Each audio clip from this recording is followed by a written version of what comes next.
삶 속에서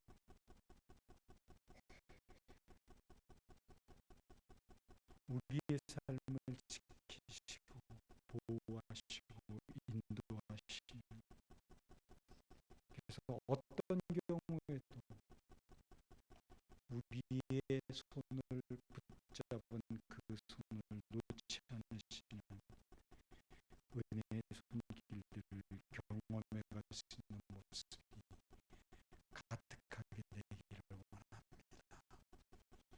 하나님은 너를 지키시는 자께 찬양하겠습니다.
눈을 들어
하나님의 손길을 바라보고 있지요.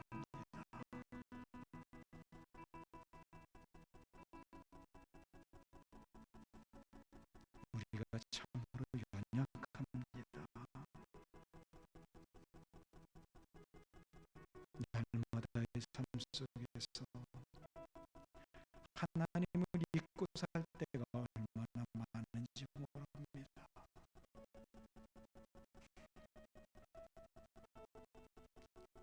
그러나 그럴지라도 우리를 향하신 하나님의 사랑의 손길은 결코 우리를 놓는 법이 없으심을 압니다. 이제는 우리가 그 사랑의 하나님을 느끼며 고백하며 살아갈 수 있도록 도와주시옵소서. 날마다 우리를 붙드시고 지키시고 보호하시는 은혜의 손길들을 경험하고 고백할 수 있도록 도와주시옵소서. 이제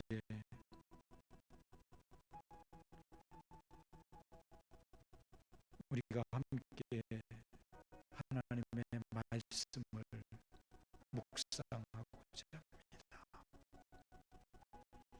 오늘 우리에게 주시는 말씀의 내용들, 우리에게 도전이 되어지는 것들만 가슴 속에 남겨주시고 마음속에 새겨주시옵소서. 그리고 그 말씀을 따라 살아갈 수 있는 힘과 능력도 허락해 주시옵소서. 예수님의 이름으로 기도드렸습니다.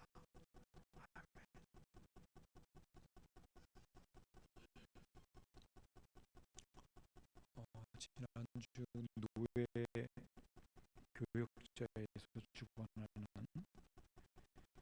목회자 보고 힐링 세미나에 다녀왔습니다. 그 세미나 강사로 나왔던 사람들 중에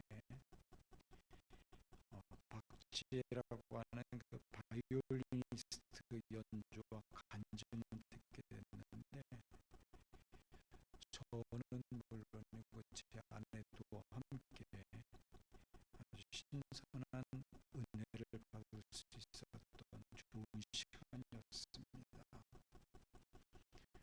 그 자매가 이제 겨우 30대 초반인데 20대 초반에 굉장히 심한 우울증으로 인해서 자신의 삶을 놓으려고 했던 적이 있었던 것 같아요.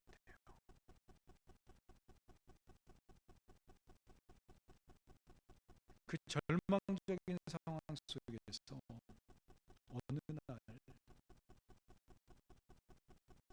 자기를 위해서 기도하면서 불렀던 어머니의 찬송이 마음에 떠오르면서 가슴에 팍 박히더랍니다. 그렇게 가슴을 뜨겁게 적시면서 다시 힘을 얻게 됐고 자신이 회복할 수 있었노라고 간증을 하는 소리를 들었습니다. 그리고 그때 만난 하나님이 바이올리니스트로 활동하면서 교회로부터 받은 많은 상처들도 있었는데, 오히려 하나님과의 관계를 깊게 하는 도구로 인도하시는 놀라운 경험을 할 수 있다는 간증을 듣고 제 마음속에 뭐라고 말할 수 없는 하나님의 놀라운 은혜와 위로를 느낄 수 있었습니다. 제가 그동안 2015년도에 들어와서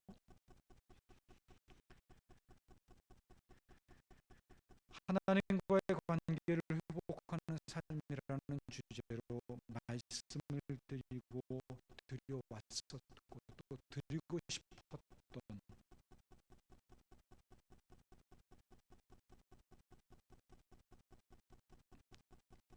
그래서 여러분으로 하여금 그런 경험의 삶을 살아가게끔 하고 싶었던 모습이 그 자매 안에 있는 것을 보게 된 것입니다. 그러니 제가 그 간증을 통해서 얼마나 위로가 되며 은혜가 되겠습니까?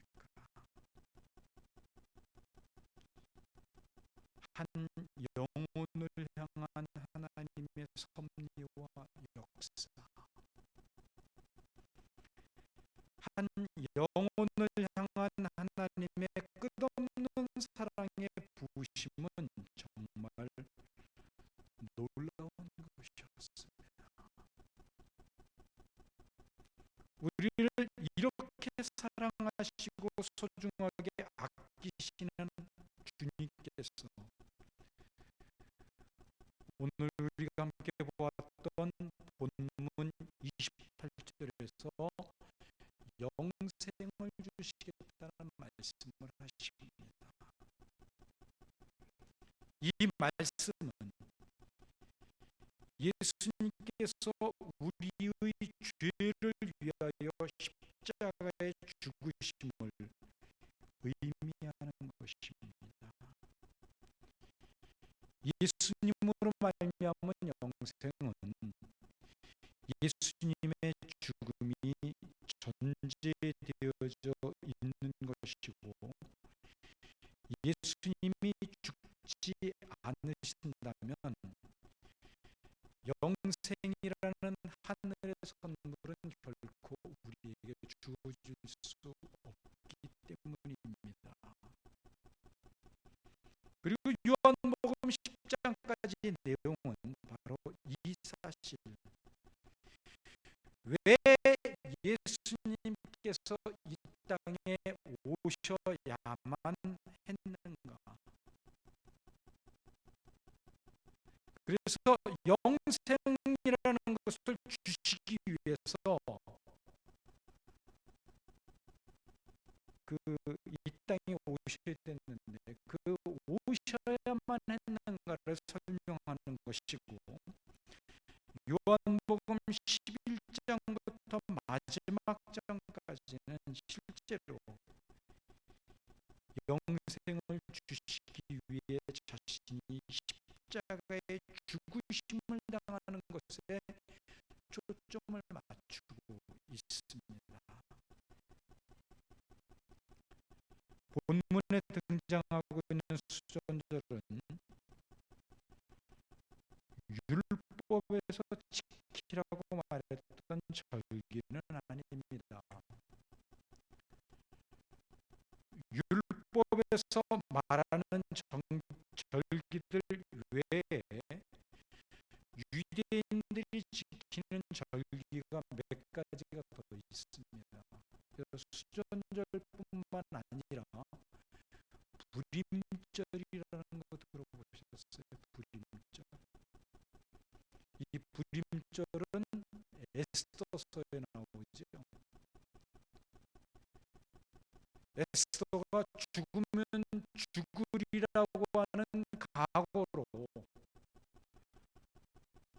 당시 페르시아의 총리였던 하만의 소나기에서부터 유대인 전체를 구해낸 날을 기념해서 지키는 절기가 불임절입니다.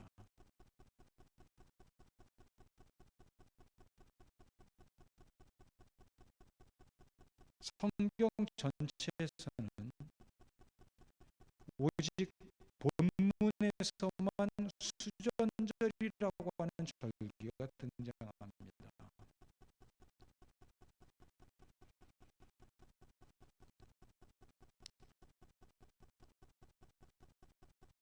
아마 요한이 이 굳이 수전절이라고 하는 절기를 기록한 이유는 어떤 진리를 설명하기 위해서 율법에 없는 이 수전절을 통해 예수님과 관련하여 일어난 일들을 등장시키고 있는 것입니다. 요한은 예수님의 생애를 요한복음을 기록할 때 그 순서대로 쓰질 않았어요. 어떤 특정한 진리를 설명하기 위해서 필요에 따라 순서는 다 무시해버리고 특정한 목적을 위해서 성경을 기록하고자 했습니다. 그래서 우리가 요한복음을 읽을 때는 그 저자의 의도를 파악하는 것이 아주 중요합니다. 이 수전절이라고 하는 절기는 알렉산더 대왕 사후에 그 휘하에 4명의 장수가 있었는데 그 중에 한 사람이 유다를 점령하고 지배해 가고 있을 때에 성전에다가 돼지 피를 뿌리는 모욕적인 행동을 하게 됩니다. 그러자 유대인이었던 유다 마카비라고 하는 사람이 그 모욕적인 행동을 보고 반란을 일으켜요. 그래서 유대인들을 완전히 이스라엘 땅에서 쫓아내고 성전을 다시 되찾지요. 그 성전을 되찾은 것을 기념하는 절기입니다. 그래서 지금도 유대인들은 성탄절을 전후로 해서 8일 동안을 수전절로 지킨다 그럽니다. 그러나 이 수전절이라고 하는 절기는 하나님 앞에 내어놓는 인간들의 행위, 곧 내 힘으로 성전을 이마만큼 깨끗하게 만들었다고 하는 인간의 행위를 자랑하고 대표하는 절기라고 하는 사실도 우리가 함께 생각해 보실 수 있어야 됩니다. 그리고 우리가 지금까지 살펴본 요한복음의 내용은 인간들의 행위나 자격, 곧 자신들의 종교 행위나 열심을 통해 하나님께 나아가고 하나님께 도달하려는 모습을 보여주는 유대인들을 향해서 그것이 아니다. 오직 하나님의 은혜로만 하나님께 나아갈 수 있다라는 사실을 말해주고 있다고 했지요.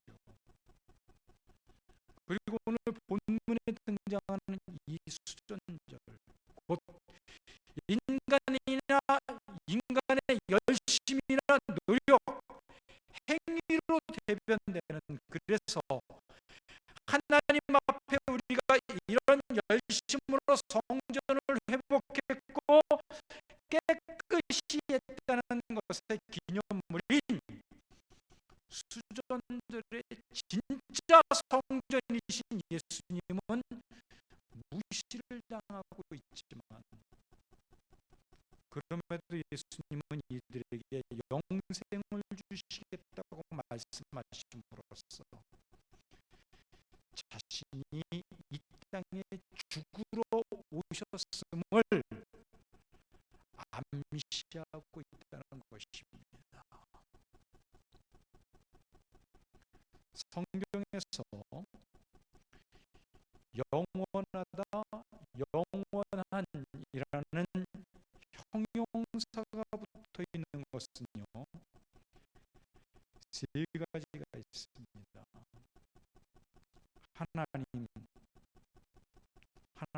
나라, 그리고 지금 예수님께서 주시겠다고 말씀하고 계시는 생명, 곧 영생입니다.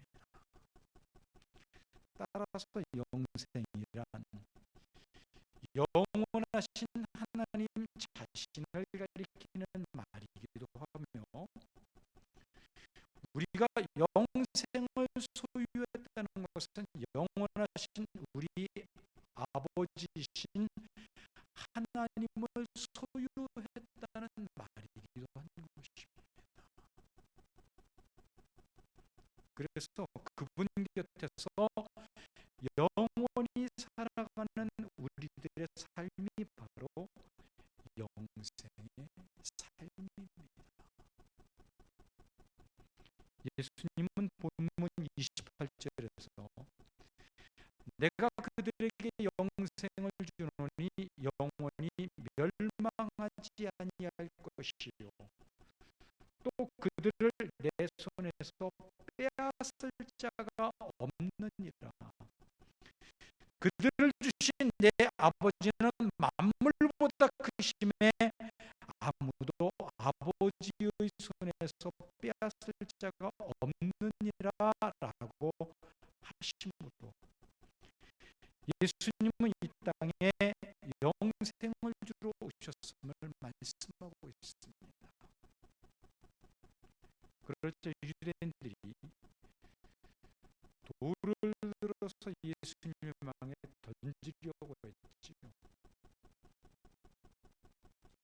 이런 유대인을 보며 예수님은 도대체 어떤 일들로 나에게 돌을 던지느냐 반문을 합니다. 그러자 그들은 신성모독, 곧 자기를 하나님과 똑같은 존재로 여기기 때문이라는 말을 합니다.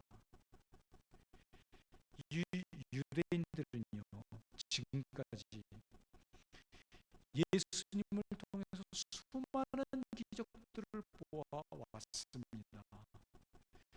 죽은 자를 살려내신 기적을 비롯해서 물이 포도주가 되게 하는 기적, 오병이어의 기적, 눈먼 자를 보게 하시고 손이 마른 자를 온전하게 하시는 기적과 같은 수많은 기적들을 보아왔습니다. 그렇지만 지금 이들은 그런 기적들이 자신들의 삶에 하나도 유익이 되지 못하고 도움이 되지 못하기 때문에 예수님이라는 존재는 오히려 자신의 기득권을 유지하고 지키는데 방해만 될 뿐이라고 여기고 있는 것입니다. 예수님이 아무리 그런 놀라운 기적을 행하고 설령 하나님이 인간의 몸을 입고 이 땅에 오셨다고 할지라도 자신들의 삶에 어떤 도움도 유익도 필요도 되지 못한다면 그런 예수는 필요 없다는 거지요. 그래서 친송 모독죄를 물어 돌을 던져 예수님을 죽이려고 했던 그들의 진짜 속내는 바로 위에서 말씀드렸던 그런 부분이 그들의 마음속에 깔려 있는 것입니다. 그래서 그들은 지금까지 예수님을 통해 수많은 기적들을 보아왔음에도 불구하고 조금도 요만큼도의 변화가 일어나지 않았던 것이고, 오히려 예수가 기적을 통해 사람들의 인기를 얻고 있기 때문에 자기들이 지금까지 누려온 기득권에 대한 위협이 된다고만 생각해 왔던 것입니다.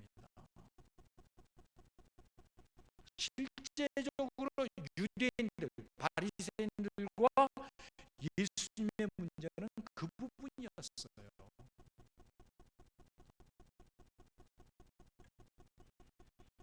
그러니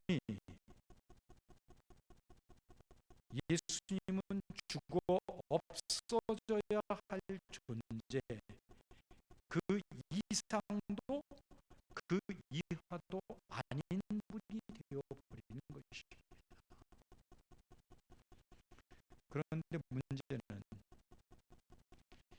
여기에 등장하는, 그래서 끊임없이 예수님을 죽이려고 덤벼드는 유대인들이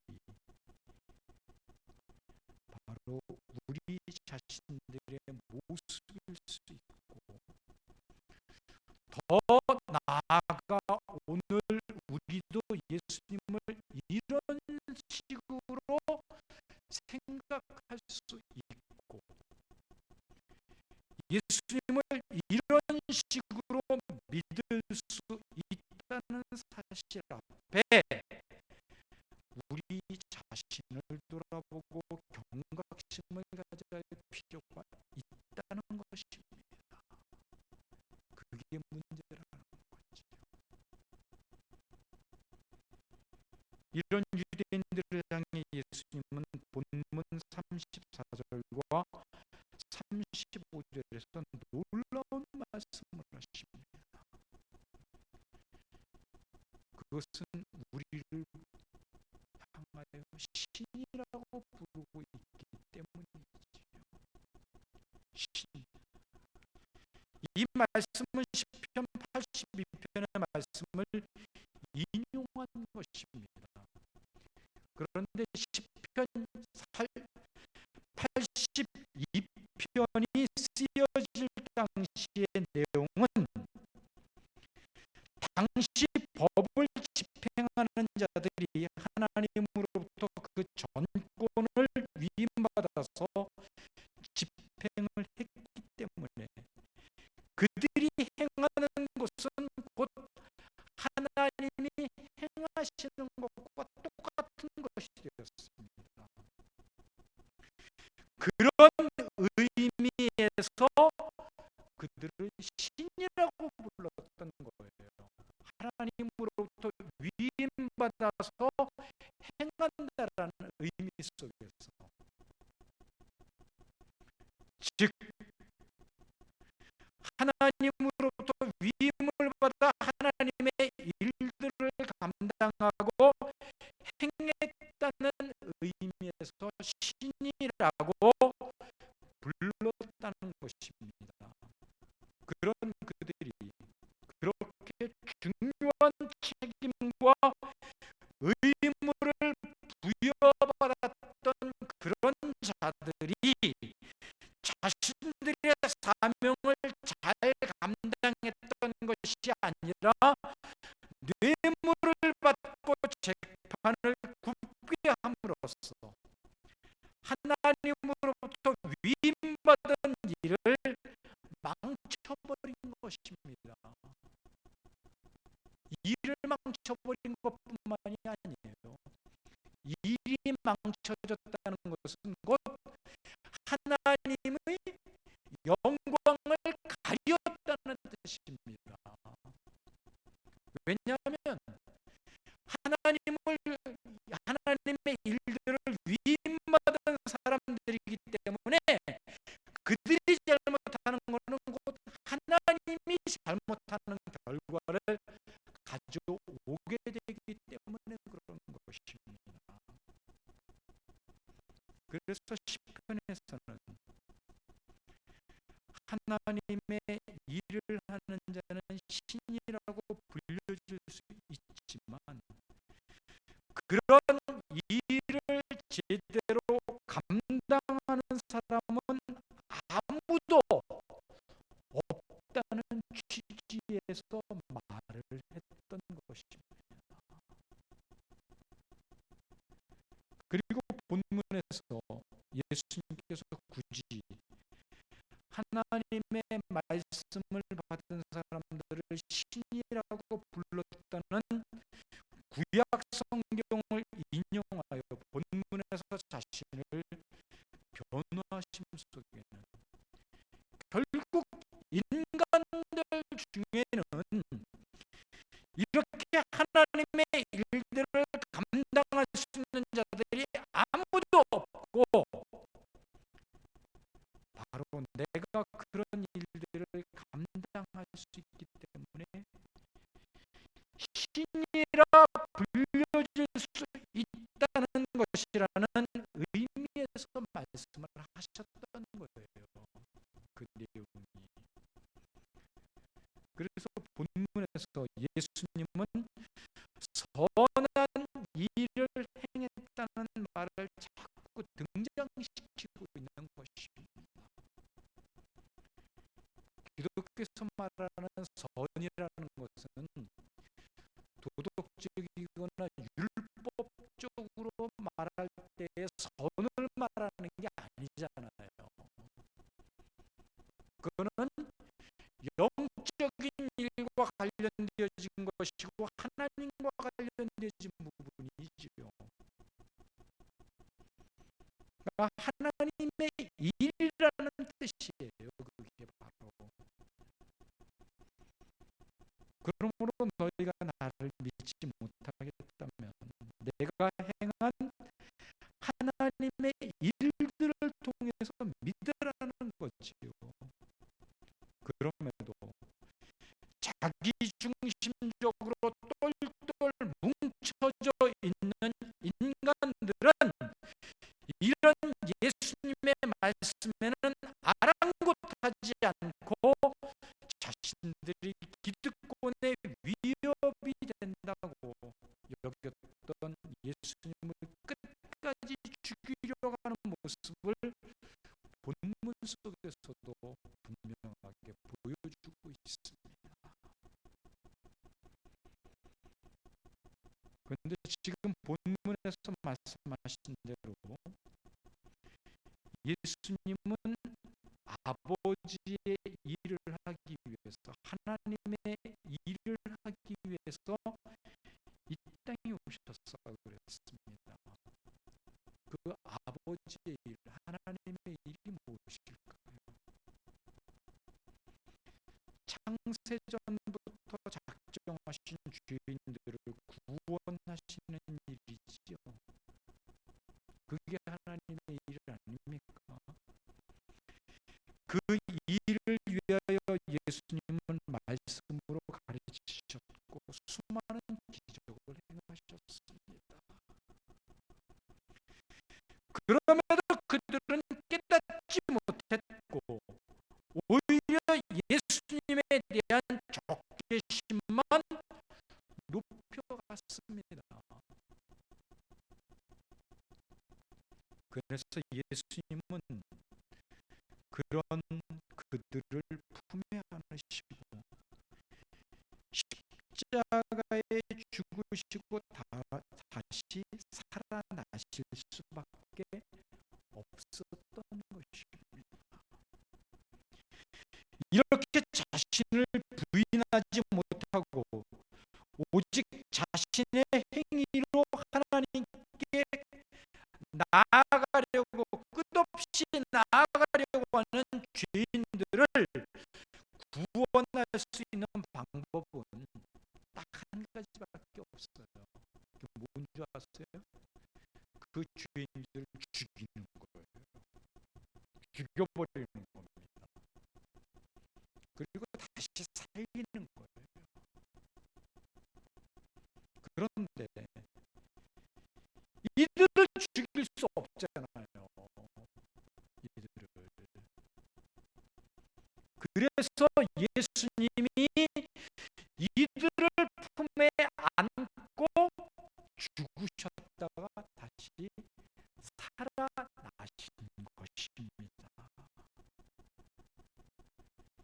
그래서 예수님은 십장에 들어와서 양과 목자의 비유를 통해 무려 4번이나 선한 목자는 양을 위해서 대신 죽는다고 말씀하셨던 것입니다.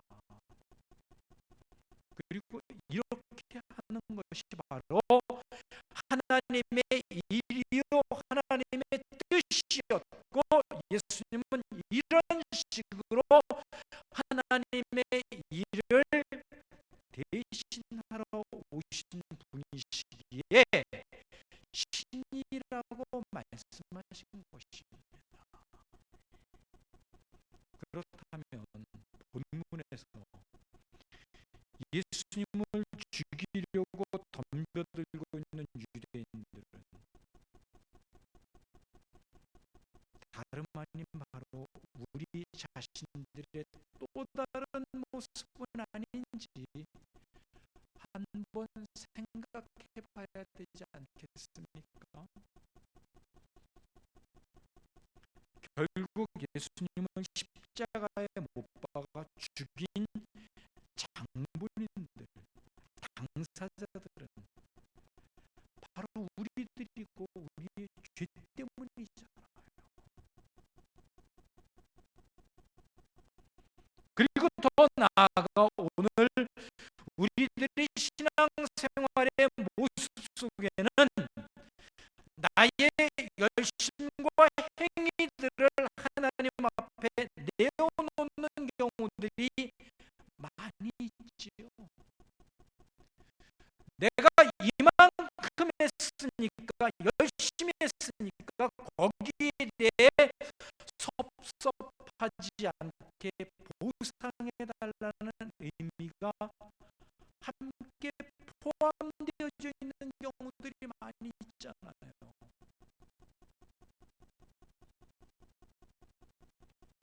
이런 생각과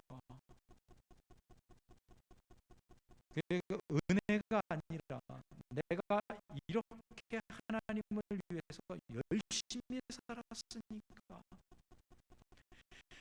이제는 하나님이 나에게 무엇인가를 해주셔야 되지 않겠느냐는 식으로 하나님 앞에서 신앙생활을 해가는 사람들이 있지 않습니까?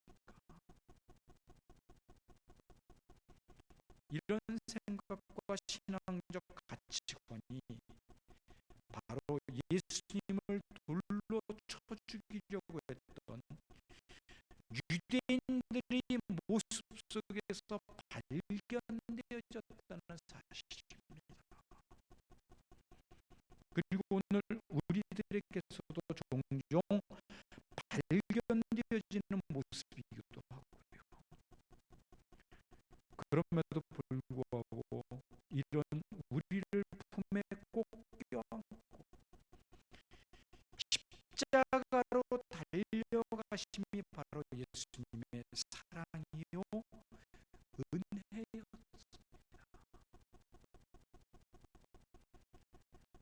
우리는 여기서 자격 없는 내 힘이 아닌 여전히 부족한 나를 품고 십자가에 죽기까지 사랑하신 그 사랑, 그 은혜를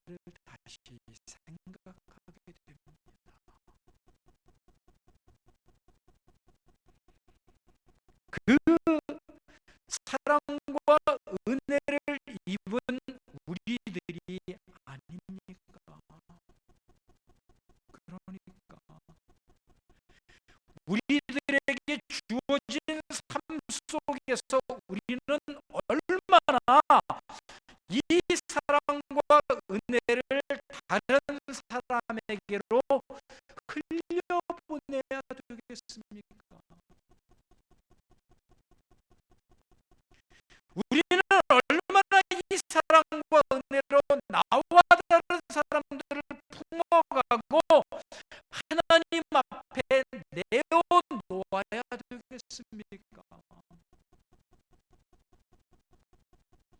우리는 얼마나 나와 다른 사람들을 향하여 사랑의 눈물을 흘려야 하며 서로를 품어가기 위해 뜨거움을 하나님께 토해내야 되겠습니까?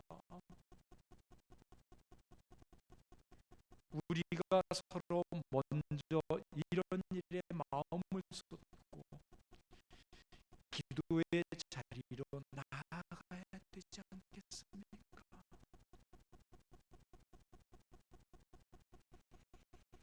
그래서 우리가 품을 수 없는 사람들을 품고자 하나님께 기도하며 매달린다면 그것이 바로 하나님의 일이며 하나님의 뜻을 행하는 일이 되는 것입니다. 우리 모두는 하나님의 자녀들입니다. 예수님이 십자가를 통해 부어주신 영생을 선물로 소유한 사람들입니다. 이렇게 부어주신 영생은 우리의 실수가, 우리의 실패가, 심지어 우리의 연약함과 낙심까지도 혹 있게 될지 모를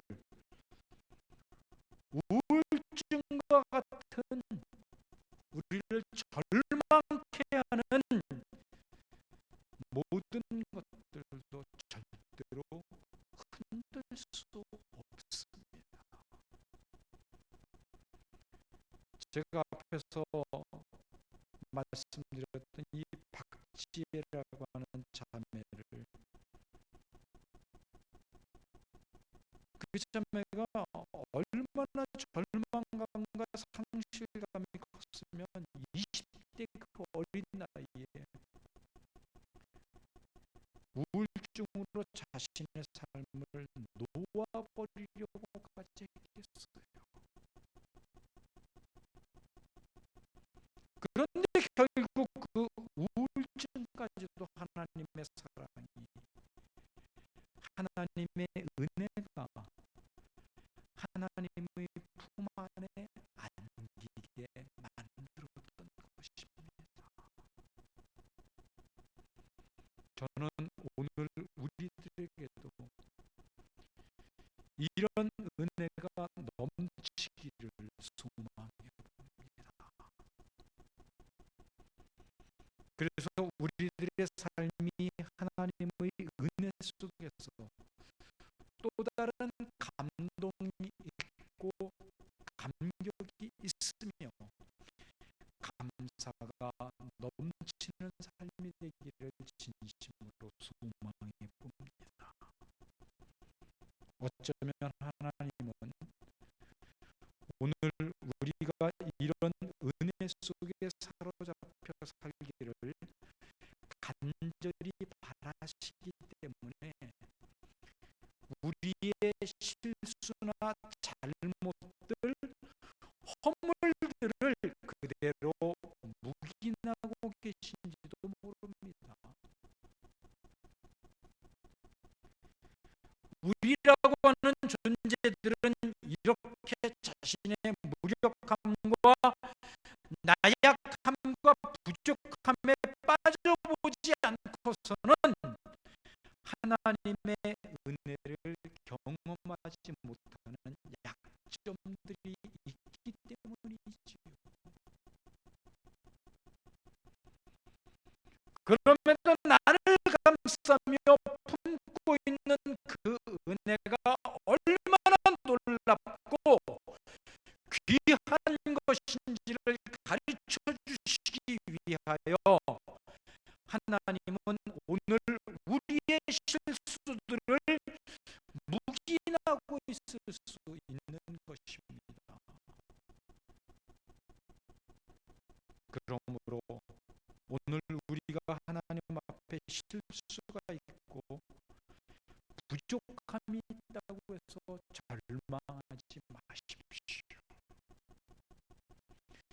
낙심하지 마십시오.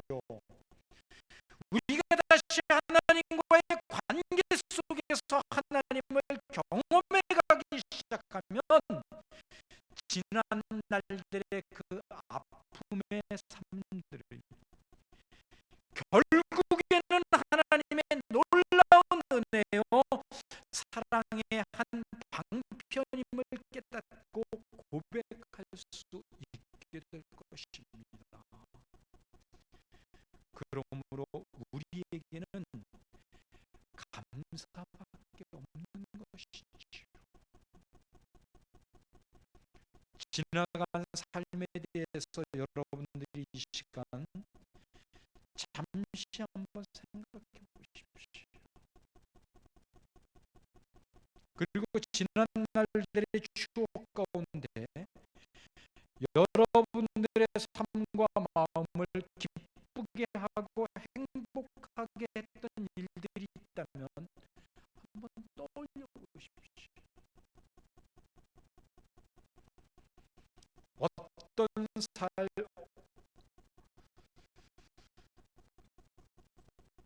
어떠십니까? 여러분들의 인생을 나름대로 가장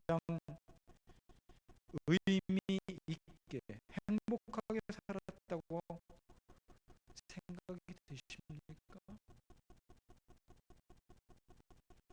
지금까지 살아왔던 삶을 되돌아보실 때 무엇이 가장 깊게 여러분들의 마음속에 남아 있습니까? 그리고 그것이 의미 있는 것들이라는 생각이 드십니까? 그리고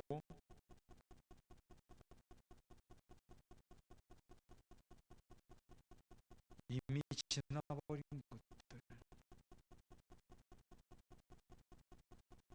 다시 추억하고 되새겨본들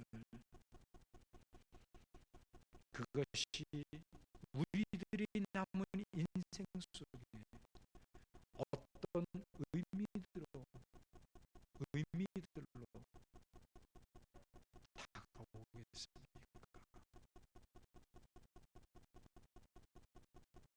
지나고 나면 끝 아닙니까? 그것이 우리의 인생입니다.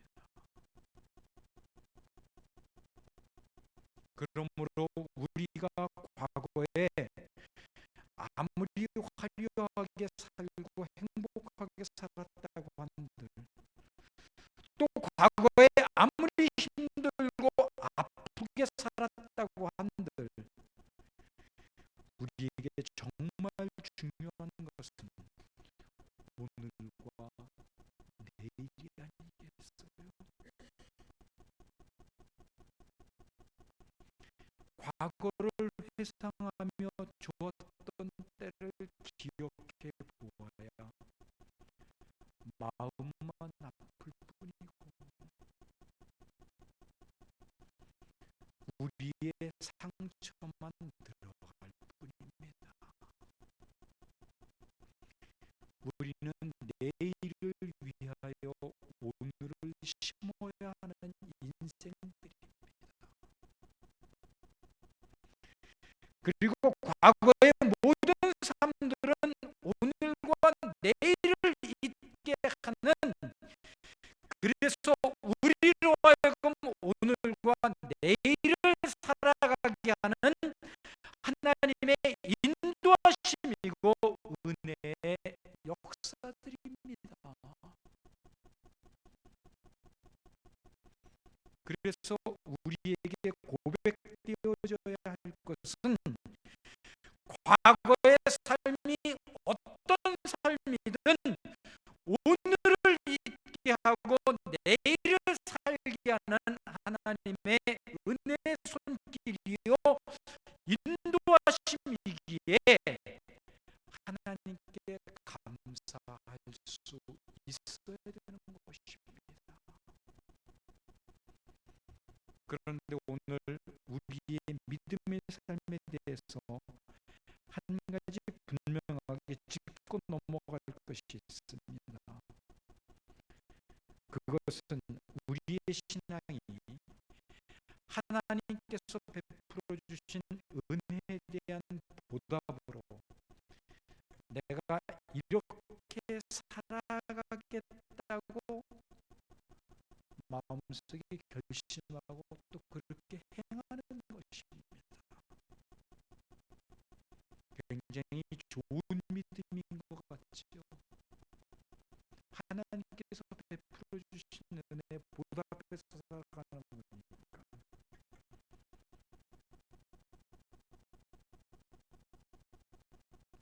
그래서 그 주신 은혜의 보답으로 예배도 드리고 헌금도 하고 전도도 하고 기도도 하고 봉사도 합니다. 그런데 어느 순간에 보면 우리 삶이 피곤해지는 경우들이 참 많아요. 왜 그런 줄 아세요?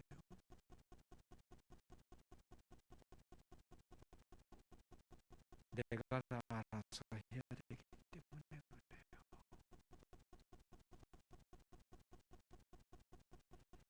구원이 우리의 힘이나 노력, 열심에 의하여 되어지는 것이 아닌 것처럼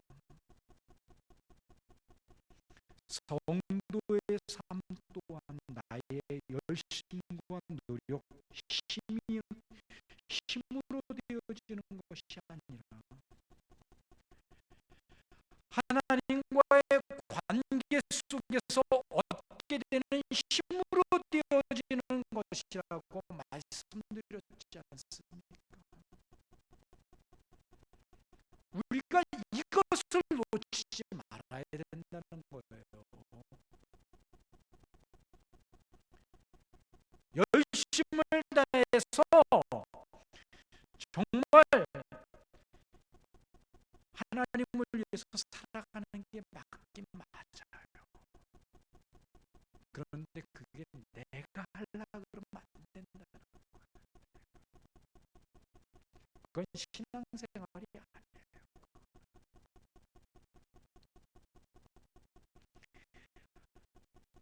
하나님과의 관계 속에서 하나님이 주시는 힘을 해야 되지. 우리가 영화롭게 되기 전에 성화의 과정을 거쳐야 된다고 했지요. 이 성화라는 것은 우리가 자신을 훈련시키고 업그레이드 시켜서 착한 일을 많이 하는 사람이 되는 것을 말하는 것이 아닙니다. 내가 나를 버리고 내려놓는, 그래서 부인하는 정도에 따라서 되어지는 것입니다. 이렇게 예수님은 우리와의 관계를 통해서 예수 믿기 이전의 삶과 인격과 마음 씀씀이를 해체해 버리시고 오직 우리 안에 계신 예수님만이 드러나시도록 우리를 인도해 가시는 것입니다. 이렇게 사는 것이 우리의 신앙생활이에요. 그게 이런 모습을 놓고 볼 때 과연 우리의 자랑이라는 것이 있기는 있을 수 있겠습니까? 있기는 하겠어요? 기독교란 내가 이 모양 이 꼴이기 때문에 주님께서 나를 위하여 이 땅에 오셨음을 믿는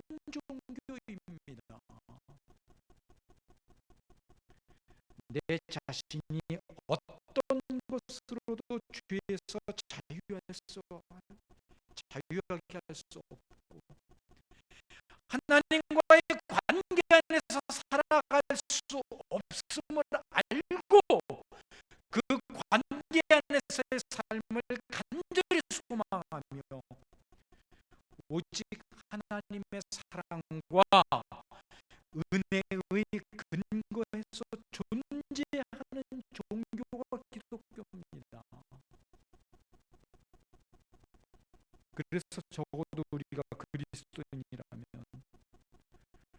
오늘 나의 자랑은 없는 것이 정상입니다. 우리는 자랑할 것이 많고 내놓을 것이 많아서 하나님께로 오는 자들이 아닙니다. 하나님이 무엇이 답답해서 우리에게 헌신을 요구하시고 헌금을 요구하시고 삶을 요구하시겠어요? 아닙니다. 그래서 우리 기독교는 우리들이 모여서 자신의 열심을 모으고 정성을 모아서 무엇을 하는 종교가 아닌 거예요. 그래서 교회라는 것은 이제 하나님을 알고 하나님의 냄새를 맡고 하나님 앞에서만 갈급한 것들이 채워지는 줄을 믿고 알고 모이는 사람들로 이루어지는 곳입니다. 그게 교회예요.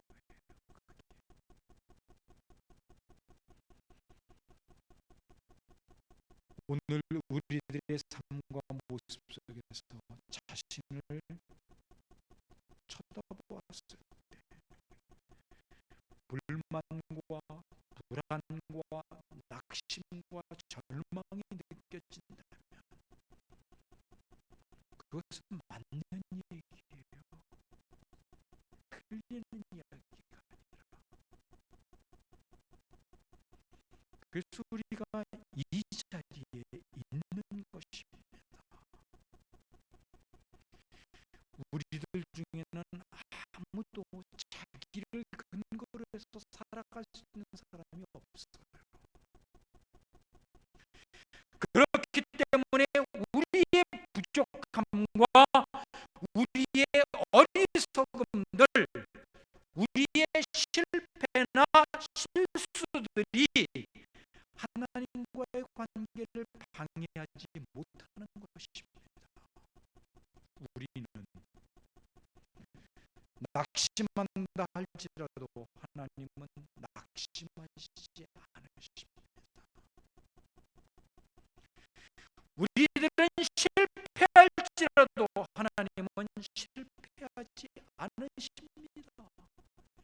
그것이 기독교입니다.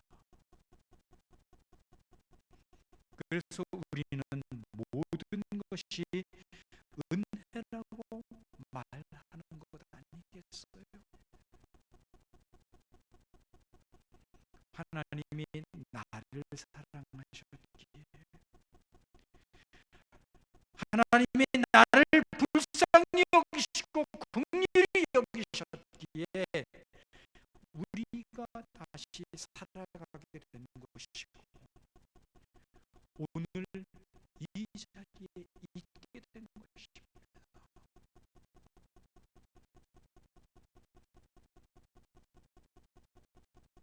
우리에게 이유가 없기 때문이지요. 예수님이 우리의 인생을 소유하고 계시기 때문에 우리의 인생은 어떤 경우에도 포기될 수 없습니다. 실패로 끝날 수 없다는 것입니다. 그러므로 다시 한번 힘을 내셔서 하나님과의 관계를 사모하시고 그 관계 관계 안에서의 삶, 하나님이 어떤 분이신가를 어떤 경우에도 나를 포기하지 않으시는 하나님의 손길을 경험하는 삶이 우리의 마음을 지배하고 삶을